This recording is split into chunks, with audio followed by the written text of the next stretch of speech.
L'impact de la crise sur le management. Bonjour Michel Calica. Bonjour Jean-Philippe Denis. Michel Calica, président du Business Science Institute, professeur émérite de l'IAE, Université de Lyon. L'impact de la crise sur le management, c'est l'ouvrage qui résulte. Alors, combien de contributions? 31, je crois, professeur. Hein, 31 professeurs du Business Science Institute. Et docteurs, hein, 31 professeurs et docteurs de DBA. Il y a plusieurs docteurs de DBA, notamment certains qui travaillent dans le secteur de la santé, qui ont contribué. Passionnant. En fait, vous avez lancé un appel, vous avez dit, voilà, ça va être quoi l'impact de cette crise? Et vous avez fait ça dès le début de la crise. Oui, immédiatement, hein, dès le départ du confinement. En fait, il y a deux raisons. La première raison, c'est que, bon, on le sait, le confinement, il a créé un effet de sidération. Or, le Business Science Institute est une organisation en réseau. Et donc, la question qu'on s'est posée, c'est quel va être l'impact de cette crise sur l'organisation en réseau des docteurs dans le monde entier, des profs éclatés. Et donc, on a eu l'idée immédiatement de demander à nos docteurs managers que se passe-t-il, comment réagissez-vous? Et ensuite, avec les professeurs, on a lancé un appel à publication. L'idée étant, il n'est pas possible que l'après soit comme avant. Et en tant que prof de management, on se devait, c'est une forme de responsabilité, on se devait de réfléchir sur les pratiques managériales. D'où l'idée de ce livre. Les résultats de ce livre. Alors, on arrive à 4 parties, 4 grandes parties. Oui, 4 grandes parties. Une première partie qui porte sur des résultats d'enquête. On a réalisé 3 enquêtes, certaines plutôt quantitatives, d'autres plutôt quantitatives, avec des centaines de réponses, où les managers nous indiquent ce qui se passe et quels sont leurs impacts sur leurs différentes fonctions managériales. Et là, en partenariat avec Sphinx, ces enquêtes ont été réalisées en ligne et on a des résultats extrêmement concrets. Je voudrais attirer votre attention sur le fait que tous ces résultats et toutes les bases de données sont disponibles. On donne toutes les URL dans l'introduction du livre. Ça, c'est la première partie. La deuxième partie, ça va de soi, ce sont les collègues qui ont travaillé sur l'impact sur le secteur de la santé.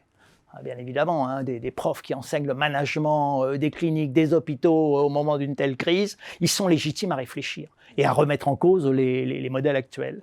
La troisième partie, c'est une partie où il y a une prise de recul. Une prise de recul dans la mesure où là, un certain nombre de collègues se sont dit « il faut penser le management différemment, il faut changer de paradigme ». Et donc, on a une remise en cause des modèles sur lesquels on travaille d'habitude. Et puis la quatrième partie se veut plus opérationnelle. On s'est demandé quel est l'impact de la crise sur les décisions managériales. Que va-t-il rester de la logistique après la crise? Comment va-t-elle évoluer? Qu'en est-il du marketing? Qu'en est-il de la gestion des ressources humaines? Qu'en est-il de ce que l'on appelle la distanciation sociale, qui n'est au départ qu'une distanciation physique, mais peut-être avec des conséquences sociales. Donc voilà le but de ce livre. Et on va dire que là, les professeurs sont dans leur mission, qui est une mission de prise de recul par rapport à ce qu'ils enseignent, par rapport à leur propre recherche. Et aussi, l'idée de ce livre était à la fin de chaque chapitre, les chapitres sont courts, de formuler des recommandations managériales. Ça, c'est une des particularités de l'ouvrage. C'est effectivement être rapide, aller aux nerfs, aux muscles. Voilà, et voir l'impact. Réfléchir et aider les managers à repenser les problèmes auxquels ils sont confrontés. 2 enseignements pour conclure cette interview. Le premier, on a fait une série d'émissions, grâce à vous, à distance, pendant la période du confinement, qu'on peut revoir sur toutes les plateformes. Voilà. J'ai été sidéré par la capacité de mobilisation, c'est-à-dire effectivement des collègues qui se mettent en mouvement très vite. Voilà. Ça veut dire que s'il n'existait pas le Business Science Institute, de telles productions ne seraient pas possibles? C'est la force du réseau. La force du réseau. Les collègues qui participent au Business Science Institute, ils ne sont pas là par obligation, du fait d'un statut. Ils sont là parce qu'ils ont envie de partager un projet commun qui consiste à accompagner des doctorants managers. Donc, ils ont répondu. Et c'est impressionnant, la vitesse à laquelle ils ont répondu aux demandes de vidéos et aux productions de chapitres également. Bien sûr. Deuxième point, c'est une sorte de crash test grandeur nature, finalement, du projet même du Business Science Institute. Ça veut dire, on dit à des profs, vous êtes experts, hop, qu'est-ce que vous avez à dire d'original dans le feu de l'action? Oui, et en interaction avec les doctorants managers, qui ont contribué finalement à la réalisation de l'ouvrage en fournissant des informations, en fournissant des réponses.